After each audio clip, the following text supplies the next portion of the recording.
Welcome, everyone, to episode 441 of Just Joshing. I'm your host, Joshua Pentelaresco. I write stuff in podcasts, too. And today, story time. More Alice in Wonderland, considering I heard some nice comments from the first episode. I'm going to continue Alice in Wonderland for a little bit. My reading guest, though, today is one and only Talena Winters makes her reading debut on this podcast, which is kind of cool. I've interviewed Talena in the past, and she has... I love the Undine's Tear. I think it's a great series. I think she's done some great stuff, and The Water Boy is a great story for people to get into if you want to get into this series. There will be a link below where people can check out the books if they want to. Outside of that, right now it's frustrating right now because I'm so close to what I want to do. I've just got to wait for something to break, and I think something will break, and I have temp work lined up at some point in the next little bit, and when it starts happening, that's going to make my life a lot easier.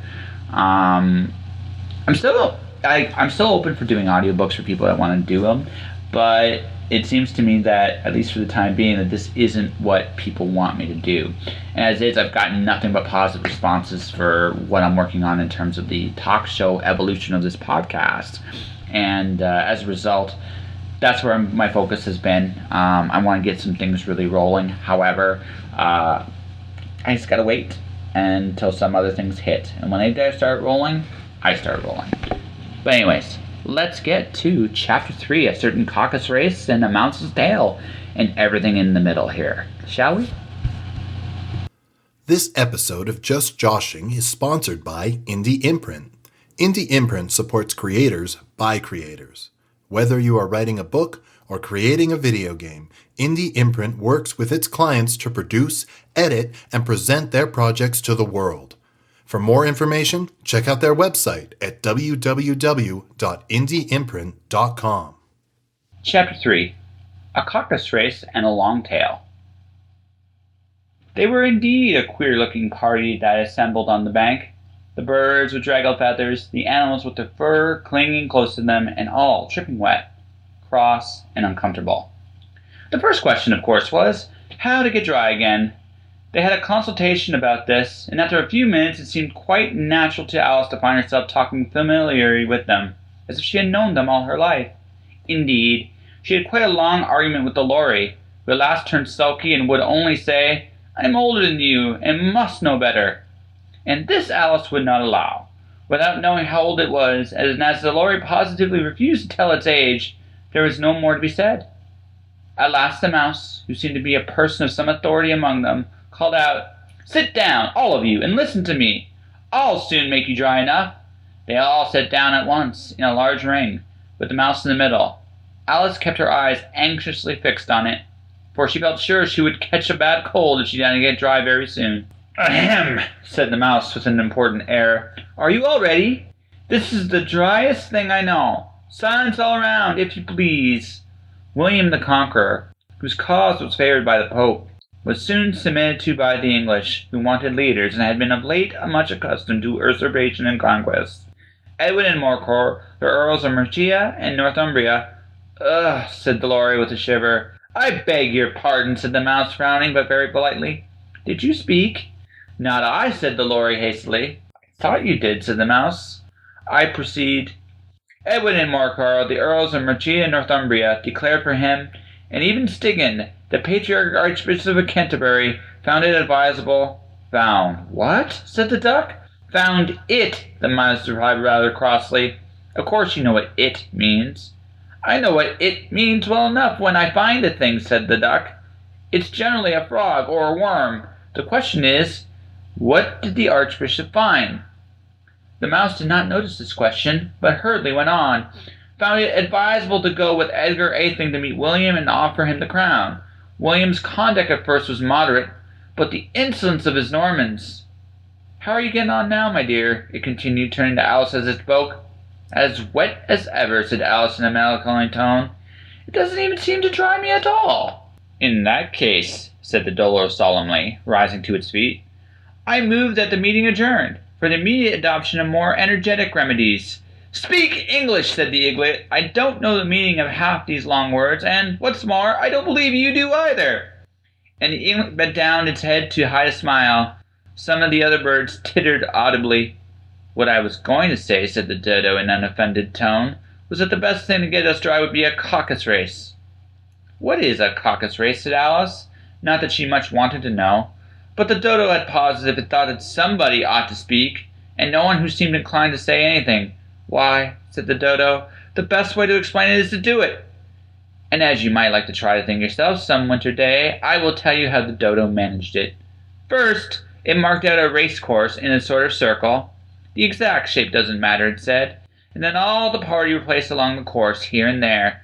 There was no 1, 2, 3 and away, but they began running when they liked and left off when they liked, so that it was not easy to know when the race was over. However, when they had been running over half an hour or so, they were quite dry again. Dodo suddenly called out, "The race is over!" And they all crowded around it, panting and asking, "But who has won?" This question the dodo could not answer without a great deal of thought. And it stood for a long time with one finger pressed upon its forehead, the position in which you usually see Shakespeare in the pictures of him, while the rest waited in silence. At last the dodo said, "Everybody has won, and all must have prizes." "But who is to give the prizes?" quite a chorus of voices said. "Why, she, of course," said the dodo, pointing to Alice with one finger, and the whole party at once crowded around her, calling out in a confused way, "Prizes! Prizes!" Alice had no idea what to do, and in despair she put her hand in her pocket and pulled out a box of comfits. Luckily the salt water had not got into it, and handed them round as prizes. There was exactly one apiece all around. "But she must have a prize herself, you know," said the mouse. "Of course," said the dodo, replied very gravely. "What else have you got in your pocket?" It went on, turning to Alice. "Only a thimble," said Alice sadly. "Hand it over here," said the dodo. Then they all crowded round her once more, while the dodo solemnly presented the thimble, saying, "We beg your acceptance of this elegant thimble," and when it finished this short speech, they all cheered. Alice thought the whole thing very absurd, but they all looked so grave she did not dare to laugh, and as she could not think of anything to say, she simply bowed and took the thimble, looking as solemn as she could. The next thing was to eat the comfits. This caused some noise and confusion, as the large birds complained that they could not taste theirs, and the small ones choked that they had to be patted on the back. However, it was over at last, and they sat down again in a ring, and begged the mouse to tell them something more. "You promised to tell me a history, you know," said Alice, "and why is it you hate C&D?" she added in a whisper, half afraid that it would be offended again. "Mine is a long and sad tale," said the mouse, turning to Alice and sighing. "It is a long tale, certainly," said Alice, looking down to wonder at the mouse's tail. "But why do you call it sad?" And she kept on puzzling about it while the mouse was speaking, so that her idea of the tale was something like this. Fury said to the mouse that he meant in the house, "Let us both go to law. I will prosecute you. Come, I'll take no denial. We must have the trial, for really this morning I've nothing to do." Said the mouse to the cur, "Such a trial, dear sir, with no jury or judge, would be wasting our breath." "I'll be judge, I'll be jury," said cunning old Fury. "I'll try the whole cause and condemn you to death." "You are not attending," said the mouse to Alice severely. "What are you thinking of?" "I beg your pardon," said Alice very humbly. "You had got to the fifth bend, I think?" "I had not," cried the mouse sharply and very angrily. "Not," said Alice, always ready to make herself useful, and looking anxiously about her. "Oh, do let me help to undo it." "I shall do nothing of the sort," said the mouse, getting up and walking away. "You insult me by talking such nonsense." "I didn't mean it," pleaded poor Alice. "But you're so easily offended, you know." The mouse only growled in reply. "Please come back and finish your story," Alice called after it, and the others all joined in chorus, "Yes, please do." But the mouse only shook its head impatiently and walked a little quicker. "What a pity it wouldn't stay," sighed the lorry as soon as it was quite out of sight, and an old crab took the opportunity of saying to her daughter, "Ah, my dear, let this be a lesson. Do you never lose your temper." "Hold your tongue, Ma," said the young crab a little snappishly. "You're enough to try the patience of an oyster." "I wish I had our Dinah here. I know I do," said Alice aloud, addressing nobody in particular. "She'd soon fetch it back." "And who is Dinah, if I may venture to ask the question?" said the lorry. Alice replied eagerly, for she was always ready to talk about her pet. "Dana's our cat, and she's such a capital one for catching mice. You can't think. And oh, I wish you could see her after the birds. Why, she'll eat a little bird as soon as look at it." This speech caused a remarkable sensation among the party. Some of the birds hurried off at once. One old magpie began wrapping itself up very carefully, remarking, "I really must be getting home.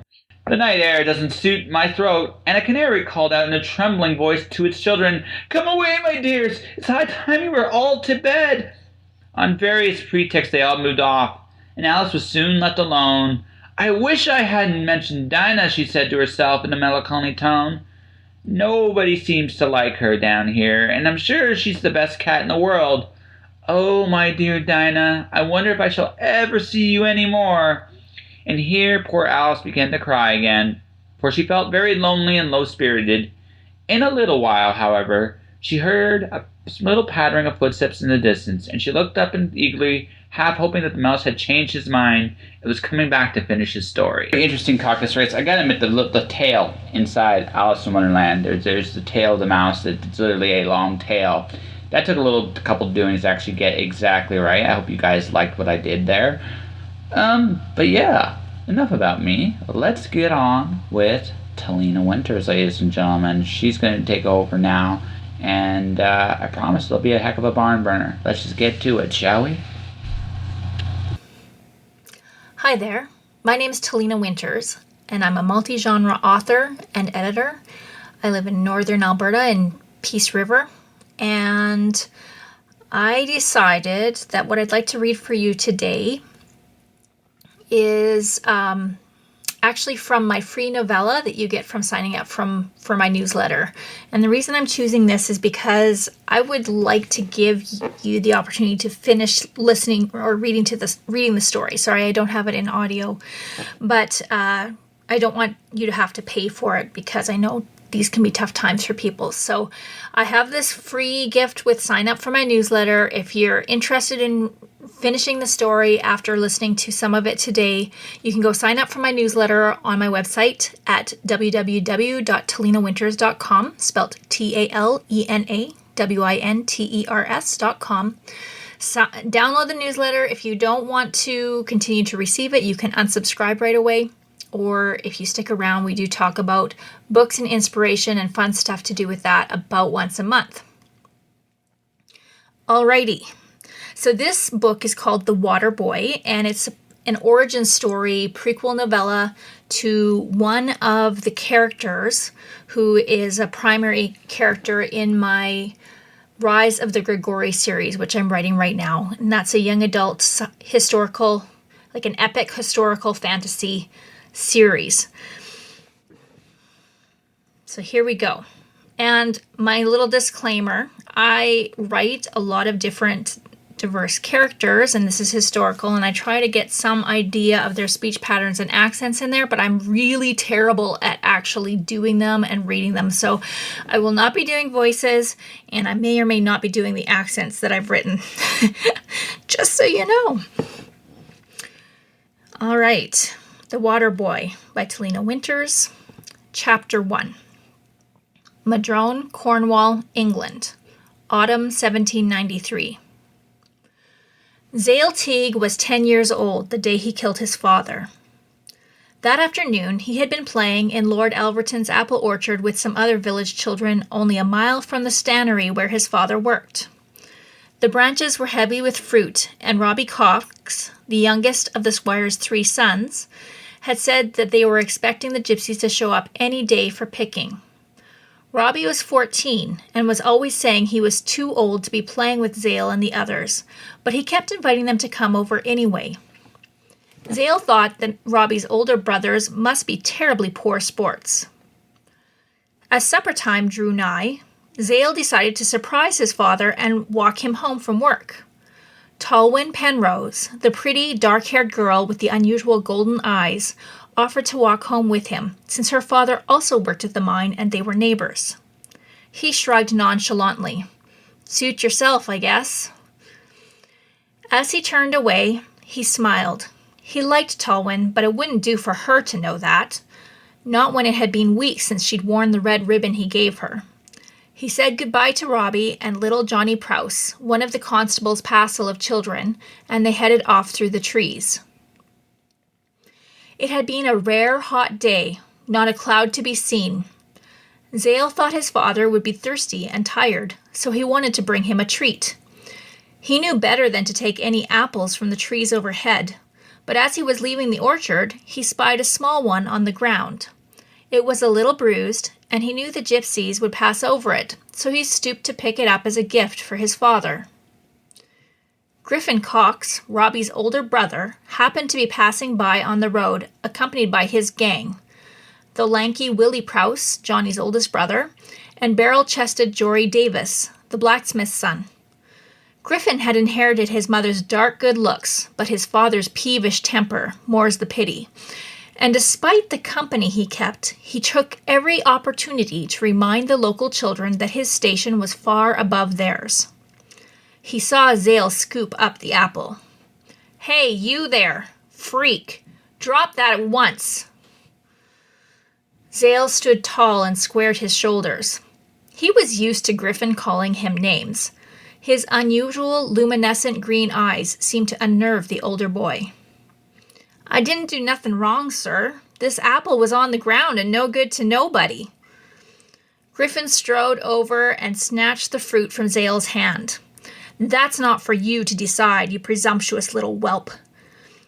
Talwyn puffed out her chest.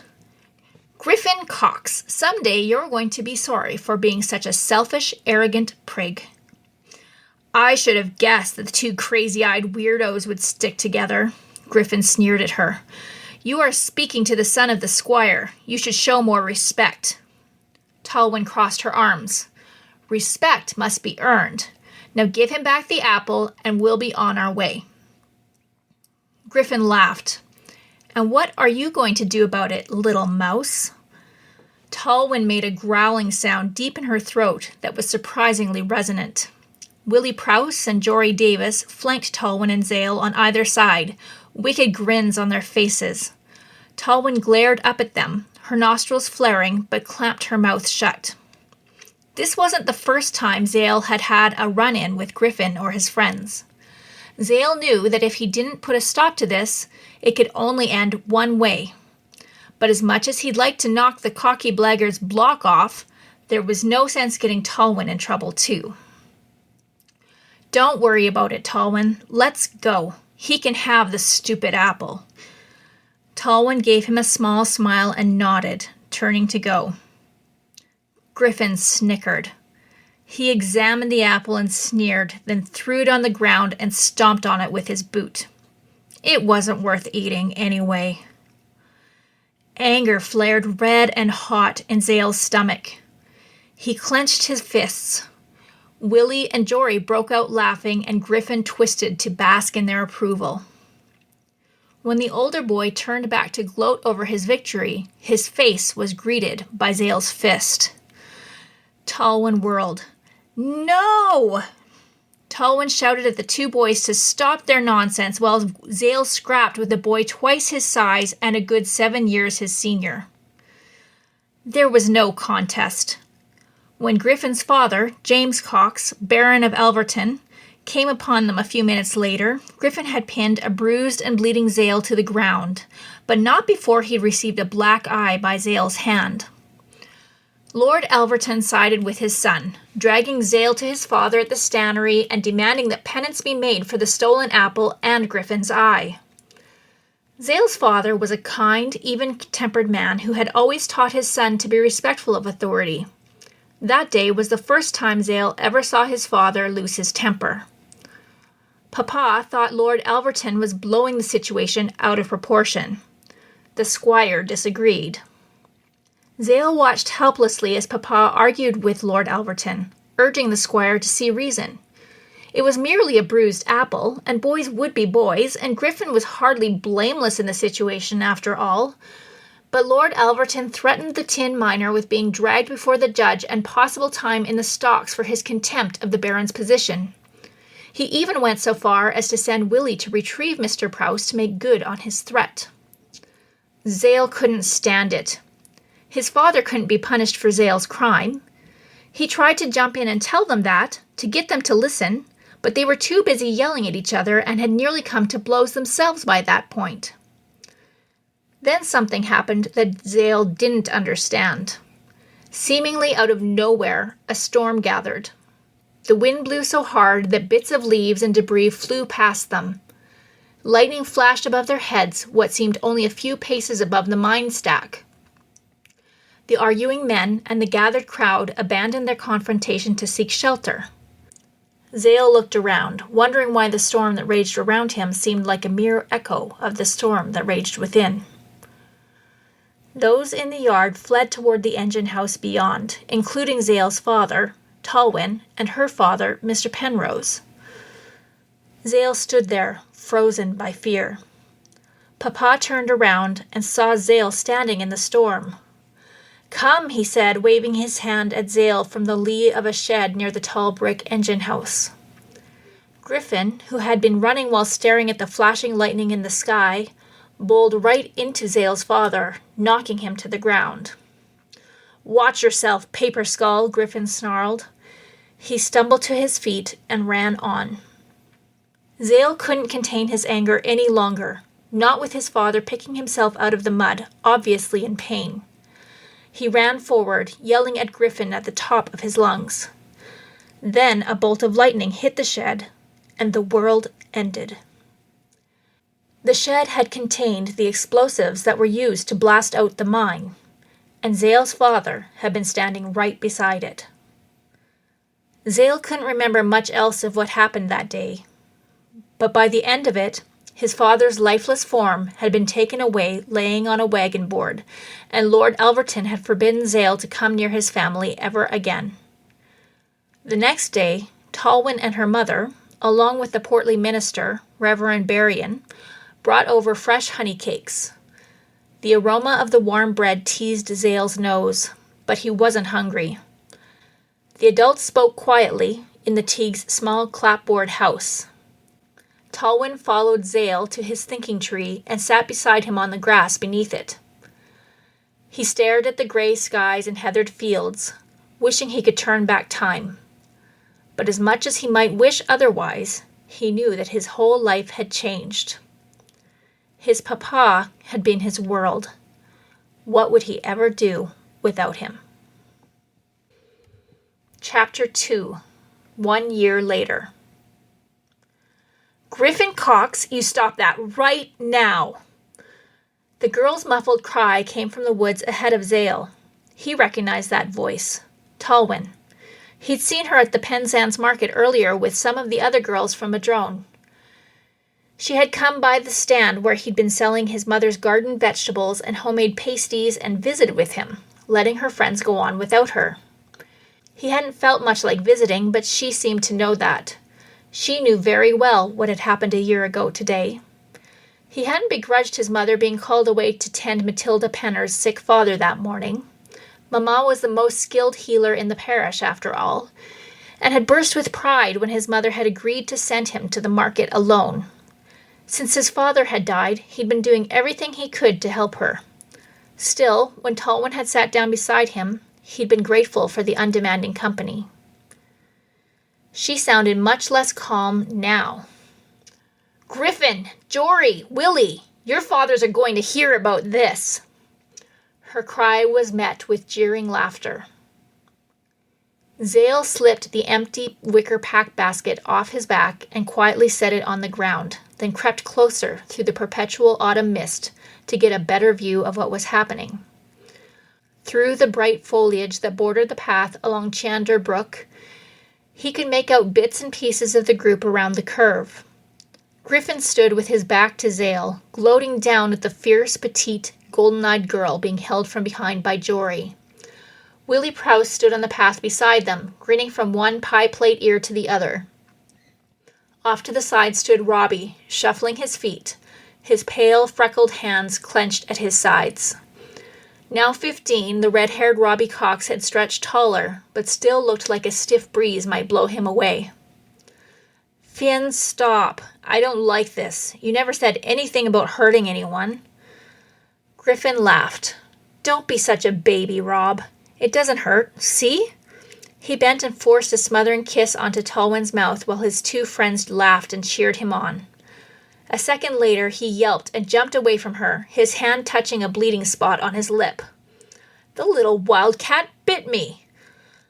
Talwyn gave a satisfied grin, tossing her head to get her dark locks out of her face. His friends howled. "Looks like ye be wrong about it not hurtin', eh, Griff?" Willie slapped his spindly leg while he laughed. Griffin scowled, then punched his friend in the side. After recovering from the surprise, Willie wound up to punch him back, but Griffin's ice-cold glare stopped him. He dropped his fist, then turned his pent-up rage on the younger Cox brother. "Are you going to kiss she or not, Robbie? Stop wasting time." Griffin jerked his head in Talwyn's direction. "You said you wanted to be here, Rob, so prove it. Be a man." Robbie glanced from Willie to Griffin to Talwyn. She glared at him reproachfully. He took a hesitant step forward, then bent and gave her a quick kiss on the cheek. Jory snickered, and Willie waved him out of the way. "Step aside, coward. Let me show you how it's done." Willie took Talwyn's face in his hands and scowled. "And no bitin', you hear?" Talwyn arched a brow. "You mess with the lion, you get the—" Her words were cut off by Willie's mouth. However, perhaps fearing the same treatment as Griffin had received, he quickly pulled away and looked at Robbie in victory. "See, that's how it be done." Zale had seen enough. He had to do something. But what? He was fairly well grown for 11, but still no match for the boys tipping over into adulthood that he'd be up against. He cast about for something to use as a distraction instead, something that would allow him and Talwyn to make a run for it. He spotted a good-sized stone on the path and bent to pick it up. A shadow fell across his hand. "Zale Teague," said Griffin. "I thought you were told to stay away from us." Zale frowned up at the viciously handsome face. "And I thought you would know better than to mess with one of my friends." He lunged upward toward Griffin, the rock in hand, but was caught from behind by Willie's long arms. Griffin laughed and crossed his arms. It's not every day that a mine rat tries to rescue a field mouse. Willie shook the rock from Zale's fist and then wrestled him to stand in front of Talwyn. She gave him a desperate look. Or was it exasperated? "Robbie Cox," she said, still staring at Zale with a worried expression. "Is this the kind of man you want to become?" She turned to pierce Robbie with her pale eyes. "The kind of man who hurts his friends to win the favor of bullies?" Robbie looked at Talwyn, then at Zale, and then dropped his gaze to the ground. He backed away from the path to stand under a tree, shoving his hands into the pockets of his breeches. Above Robbie's head, a large wasp's nest dangled from a thick branch. In the deepening chill of the autumn evening, the wasps buzzed lazily about the nest. "Who you callin' a bully, you little keen?" Jory sneered. "Here, Griffin, I want a turn." He indicated that Griffin should take Talwyn's arms with a jerk of his chin. "Do you even know what that means, Jory?" Talwyn said, her voice full of disdain. He put his mouth next to her ear. "I know well enough, and if you do too, then perhaps that's why you kiss so well, eh?" Griffin came and stood over her, his lips curved in a sneer.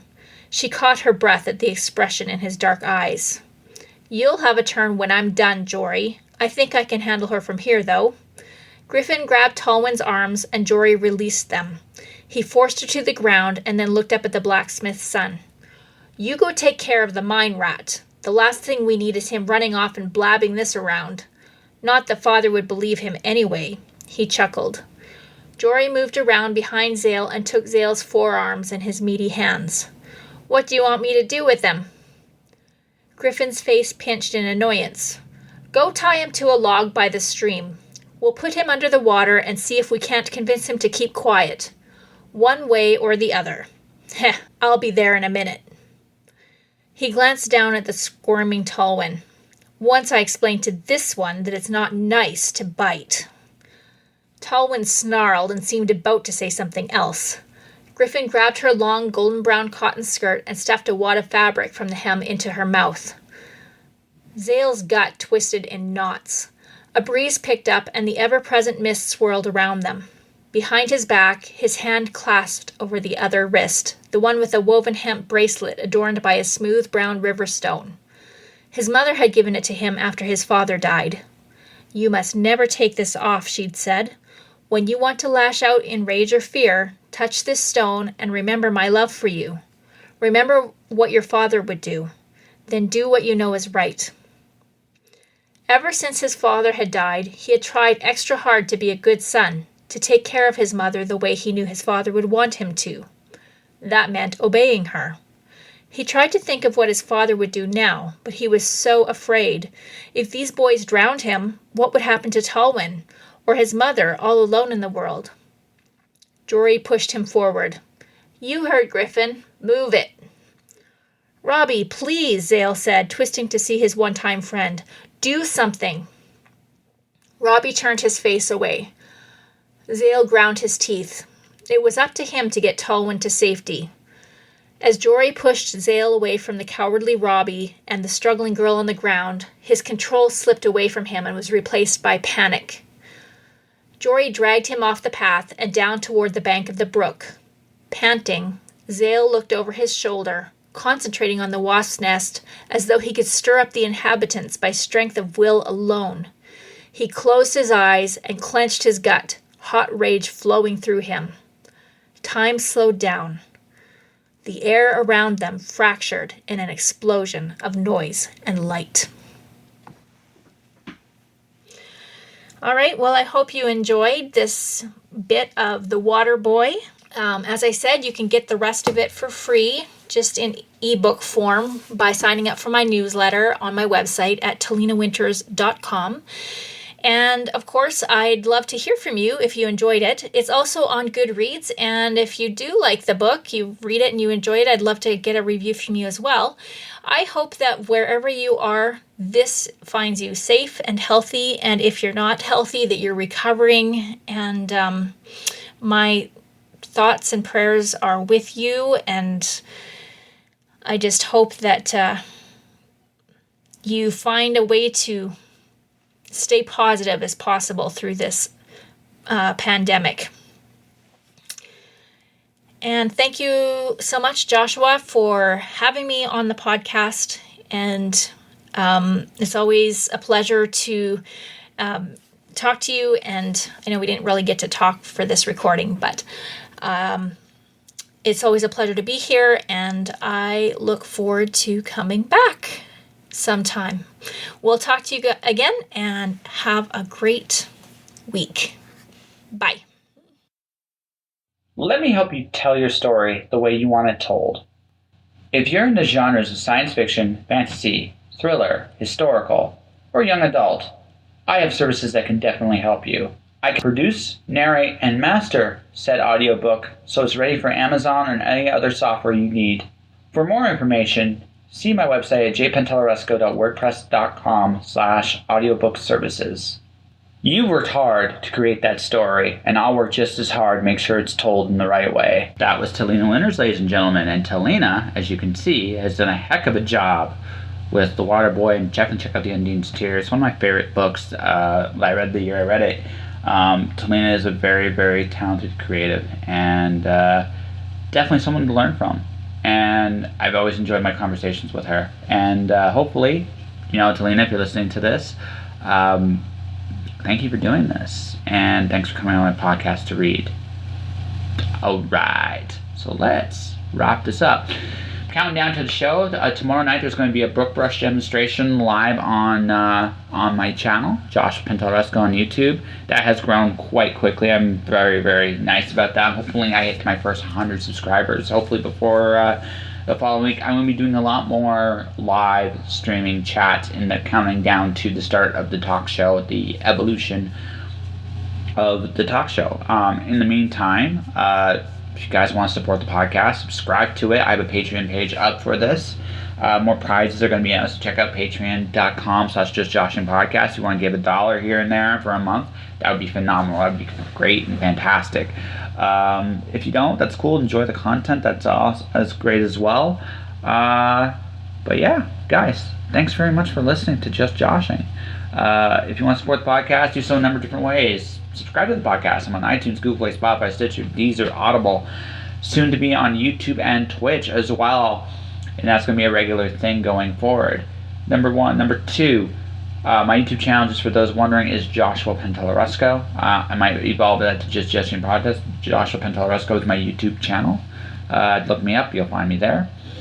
Number one. Number two, my books, Alice Zero and The Watcher, are available now on Amazon. Definitely click the links below to buy it if you want to buy it. That'd be great. Yeah, it'd be awesome. Beyond that, let's see, merchandise at jpantelleresco.redbubble.com. If you want to buy some merch, that'd be great. That'd be swell. Outside of that, if you'd like to, just let people know I'm out there. Share the word, spread the word, write a review. Stay inspired. Keep surfing the chaos. And just remember, guys, the arc of time might be long, but eventually you go point yourself in that direction, you'll get to where you want to go. Peace. Josh.